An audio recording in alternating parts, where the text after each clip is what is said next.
صدر مملکت نے اسلام آباد بلدیاتی انتخابات ترمیم بل بغیر دستخط واپس کر دیا۔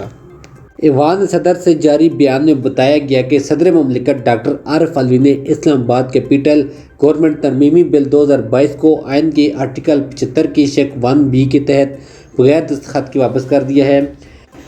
بیان میں مزید کہا گیا کہ بل یہ کہہ کر واپس کر دیا کہ اس سے بلدیاتی انتخابات میں مزید تاخیر ہوگی۔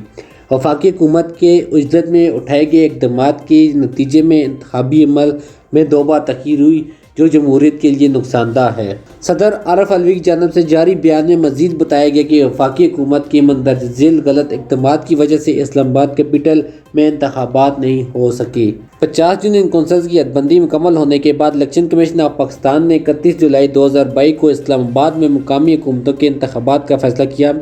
پولنگ کی تاریخ کے اعلان کے باوجود وفاقی حکومت نے یونین کونسلز کی تعداد 50 سے بڑھا کر 101 کر دی، جس کے نتیجے میں انتخابات ملتوی کا شکار ہوئے۔ 101 یونین کونسلز کی حد بندی کے بعد الیکشن کمیشن نے 31 دسمبر 2022 کو ICT میں انتخابات کرانے کا فیصلہ کیا۔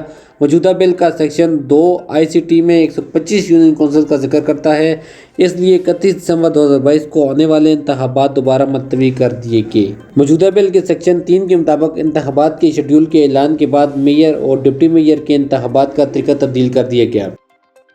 واضح رہے کہ 20 دسمبر کو وزارت داخلہ نے وفاقی کابینہ کی منظوری کے بعد اسلام آباد میں یونین کونسل کی تعداد میں اضافے کا نوٹیفیکیشن جاری کر دیا تھا، جس کے بعد بلدیاتی انتخابات میں تاخیر کا خدشہ ظاہر کیا جا رہا تھا۔ 22 دسمبر کو قومی اسمبلی نے اسلام آباد کے بلدیاتی انتخابات کے قانون میں ترمیم کے بل کی منظوری دے دی تھی۔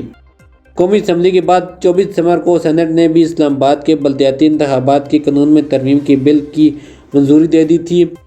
21 دسمبر کو الیکشن کمیشن نے واضح کر دیا تھا کہ انتخابات شیڈول کے مطابق 31 دسمبر کو ہی ہوں گے۔ الیکشن کمیشن کے فیصلے کے خلاف اسلام آباد ہائی کورٹ میں درخواست دائر کی گئی تھی۔ 23 دسمبر کو اسلام آباد ہائی کورٹ نے یونین کونسل بڑھانے کا حکومتی فیصلہ مسترد کرنے کا نوٹیفیکیشن کا عدم قرار دیتے ہوئے الیکشن کمیشن کو تمام فریقین کو سن کر دوبارہ فیصلہ کرنے کا حکم دیا تھا۔ عدالت نے فیصلے میں کہا تھا کہ الیکشن کمیشن 27 دسمبر کو یونین کونسل کی تعداد بڑھانے سے متعلق فریقین کو سن کر فیصلہ کرے۔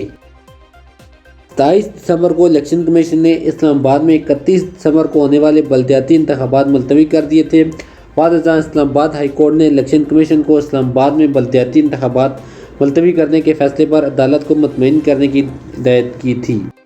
30 دسمبر کو اسلام آباد ہائی کورٹ نے الیکشن کمیشن کو اسلام آباد میں بلدیاتی انتخابات 31 دسمبر کو ہی کرانے کا حکم دیا تھا، تاہم اسلام آباد ہائی کورٹ کے حکم کے برعکس الیکشن کمیشن آف پاکستان نے اسلام آباد میں بلدیاتی انتخابات کرانے سے معذرت کر لی تھی۔ علاوہ ازیں 31 دسمبر کو وفاقی حکومت اور الیکشن کمیشن نے اسلام آباد میں بلدیاتی انتخابات کرانے کے حوالے سے اسلام آباد ہائی کورٹ کے فیصلے کے خلاف انٹر کورٹ اپیل بھی دائر کر دی تھی۔